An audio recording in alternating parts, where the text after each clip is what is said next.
Ito guys, ang ating niluluto. Ayan guys, inuna na muna natin lutuin yung balon-balunan kasi medyo matigas po yan. Palambutin muna natin yan bago natin ilagay po yung atay po ng manok. Ayan guys, sunod natin ilagay yung atay ng manok guys. Kasi malambot na po yung balunan.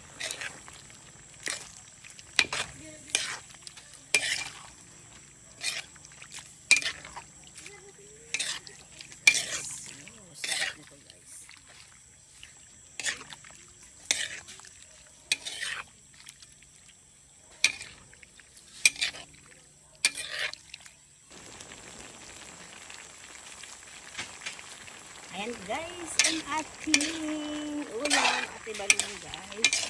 Purong ano na lang ito guys, hindi tayo naglagay na ng patatas at saka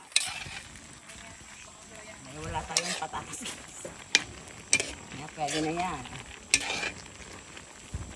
Ayan guys, pang maramihan yung luto natin dahil ang dami pong kakain dyan guys. Ayan guys, okay na yan. Ayan, pwede na po ito guys. Ayan. Tara guys, kain na po tayo. Ito po ang ating ulam for tonight guys. At ay balunan. Ayan. Thank you guys for watching. Just like, share, and subscribe. Lani Aloya.